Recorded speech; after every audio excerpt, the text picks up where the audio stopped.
তোমরা সবাই ভালো আছো তো? আজকে আমি একটা গল্প বলবো, গল্পটা শুনে বলবে কেমন হয়েছে। ভালো থাকবে আর খুশি খুশি থাকবে।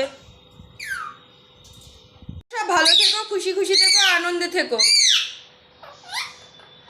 গল্পের নাম নরহরি দাস। যেখানে মাঠের পাশে বন আছে আর বনের ধারে মস্ত পাহাড় আছে, সেইখানে একটা গর্তের ভিতরে একটি ছাগলছানা থাকতো। সে তখনও বড় হয়নি, তাই গর্তের বাইরে যেতে পেত না। বাইরে যেতে চাইলে তার মা বলতো, যাস নে, ভাল্লুকে ধরবে, বাঘে নিয়ে যাবে, সিংহকে খেয়ে ফেলবে। তা শুনে তার ভয় হতো আর সে চুপ করে গর্তের ভেতর বসে থাকতো। তারপর সে একটু বড় হলো, তার ভয়ও কমে গেল। তখন তার মা বাইরে চলে গেলেই সে গর্তের ভেতর থেকে উঁকি মেরে দেখত। শেষে একদিন একবারে গর্তের বাইরে চলে এলো। সেইখানে একটা মস্ত ষাঁড় ঘাস খাচ্ছিল।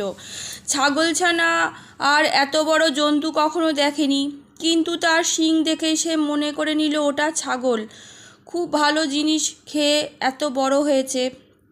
তাই সে ষাঁড়ের কাছে গিয়ে জিজ্ঞাসা করলো, হ্যাঁ গো, তুমি কি খাও? ষাঁড় বলল, আমি ঘাস খাই। ছাগলছানা বলল, ঘাস তো আমার মাও খায়, সে তো তোমার মতো এত বড় হয়নি, মোটা হয়নি। ষাঁড় বলল, আমি তোমার মায়ের চেয়ে ঢের ঢের ভালো ঘাস অনেক বেশি করে খাই। ছাগলছানা বলল, সে ঘাস কোথায়? ষাঁড় বলল, ওই বনের ভেতরে। ছাগলছানা বলল, আমাকে সেখানে নিয়ে যেতে হবে। এ কথা শুনে ষাঁড় তাকে নিয়ে গেল। সেই বনের ভেতর খুব চমৎকার ঘাস ছিল। ছাগলছানা পেট ভরে যত পারল ঘাস খেয়ে নিল। সে আর চলতে পারে না। সন্ধে হলে ষাঁড় এসে বলল, এখন চলো বাড়ি যাই। কিন্তু ছাগলছানা কি করে বাড়ি যাবে? সে চলতেই পারে না। তাই সে বলল, তুমি যাও, আমি কাল যাব। তখন ষাঁড় চলে গেল। ছাগলছানা একটি গর্ত দেখতে পেয়ে তার ভিতরে ঢুকে রইল। সেই গর্তটা ছিল শিয়ালের। সে তার মামা বাঘের বাড়ি নিমন্ত্রণ খেতে গিয়েছিল। অনেক রাতে ফিরে এসে দেখে তার গর্তের ভিতর কী রকম একটা জন্তু ঢুকেছে। ছাগলছানাটা কালো ছিল, তাই শিয়াল অন্ধকারে ভিতরে ভালো করে দেখতে পেল না। সে ভাবল বুঝি রাক্ষস টাক্ষস হবে। এই মনে করে সে ভয়ে ভয়ে জিজ্ঞাসা করলো, গর্তের ভিতর কে ও? ছাগলছানাটা ভারী বুদ্ধিমান ছিল। সে বলল, লম্বা লম্বা দাড়ি, ঘন ঘন নাড়ি, সিংহের মামা, আমি নরহরি দাস। 50 বাঘে মোর এক এক গ্রাস। শুনেই তো শিয়াল বাবা গো বলে সেখান থেকে দেড় ছুট। এমন ছুট দিল যে একবারে বাঘের ওখানে গিয়ে তবে সে নিঃশ্বাস ফেলল। বাঘ তাকে দেখে আশ্চর্য হয়ে জিজ্ঞাসা করলো, কী রে ভাগ্নে, এই যে গেলি আবার এখনই ব্যস্ত হয়ে ফিরে এলি যে?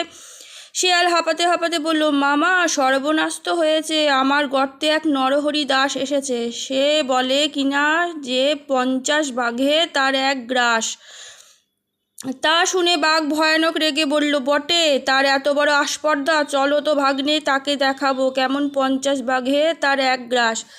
শিয়াল বলল, আমি আর সেখানে যেতে পারবো না। আমি সেখানে গেলে যদি সে হা করে আমাদের খেতে আসে, তাহলে তুমি তো 2 লাফে পালাবে।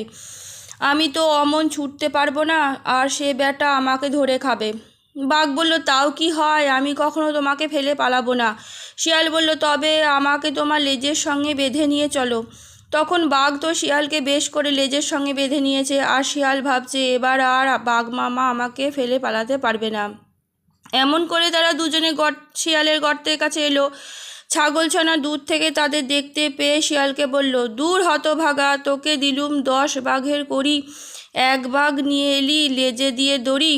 শুনেই তো ভয়ে বাঘের প্রাণ উড়ে গিয়েছে। সে ভাবল যে নিশ্চয় শিয়াল তাকে ফাঁকি দিয়ে নরহরি দাসকে খেতে দেওয়ার জন্য এনেছে। তারপর সে কি আর সেখানে দাঁড়ায়? সে 50 হাত লম্বা এক এক লাফ দিয়ে শিয়ালকে শুদ্ধ নিয়ে পালালো। শিয়াল বেচারা মাটিতে আছাড় খেয়ে, কাটার আঁচড় খেয়ে, খেতে আলে ঠোক্কর খেয়ে একবারে আর যায় কি।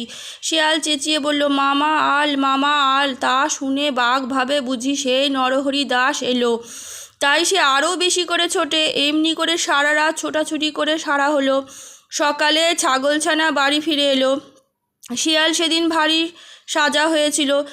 সেই থেকে বাঘের ওপর তার এমনি রাগ হলো যে সে রাগ আর কিছুতেই গেল না। আজকের মতন গল্প এইটুকুনি। কেমন লাগলো জানাবে। ভালো থাকবে আর খুশি খুশি থাকবে।